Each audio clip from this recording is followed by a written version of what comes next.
devienne au jour, éveille en nous l'esprit de Pâques.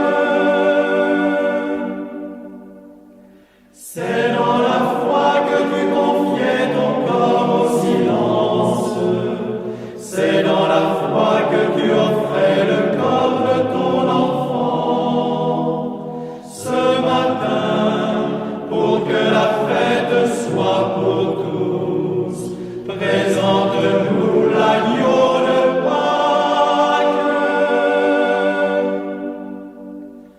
Au premier temps, tu annonças d'un chant sa naissance.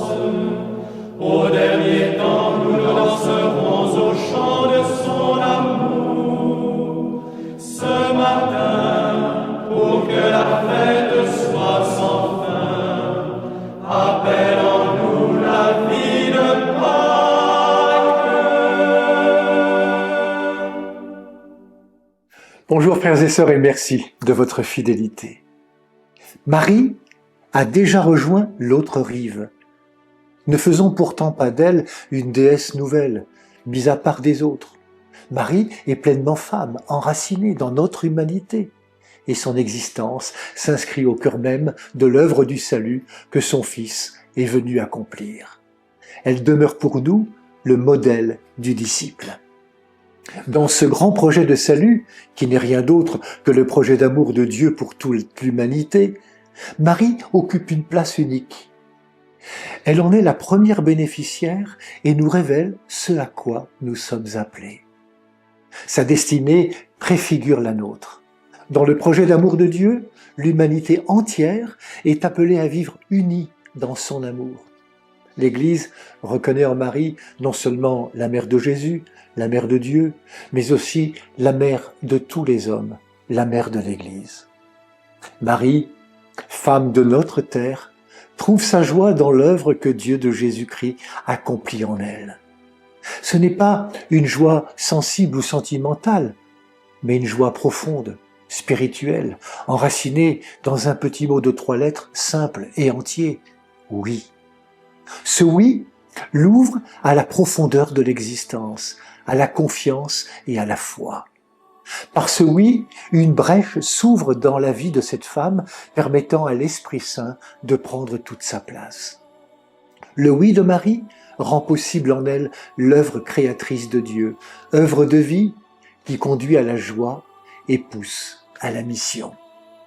Ce qui est vrai pour Marie l'est aussi pour nous. Croyons-le, son oui peut devenir le nôtre.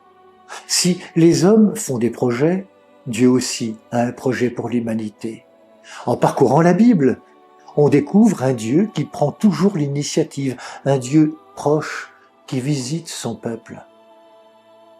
L'ange Gabriel fut envoyé par Dieu à une jeune fille dont le nom était Marie. Le récit de l'Annonciation nous montre un Dieu qui ne demeure pas lointain.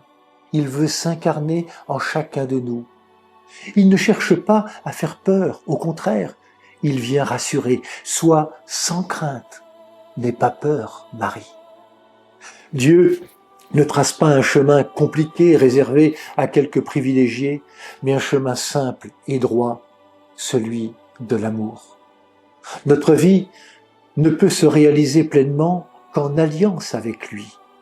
Marie nous enseigne que la vraie joie naît lorsque nous laissons Dieu prendre l'initiative, lorsque nous reconnaissons qu'il est premier et qu'il nous ouvre à notre vocation. Notre mission est alors de préparer les cœurs à accueillir cette initiative de Dieu, de tout faire pour que la bonne nouvelle soit entendue, comprise, reçue et vécue. Cette mission passe par des rencontres, par des visitations. Osons la rencontre et laissons-nous, nous aussi, rencontrer. Dans cette proximité, nous deviendrons témoins des merveilles que Dieu accomplit dans le cœur des gens. Le bonheur ne réside pas dans le pouvoir ou la domination. Il renverse les puissants, ni dans les richesses matérielles. Il renvoie les riches, les mains vides, ni même dans la gloire éphémère des réseaux sociaux. Il disperse les superbes. Le vrai bonheur Marie nous le rappelle aujourd'hui, se trouve dans notre capacité à être façonnés par l'Esprit Saint. En cette fête, je vous souhaite une bonne marche vers Noël. Prenez bien soin de vous et des autres. Je te salue Marie, comblée de grâce.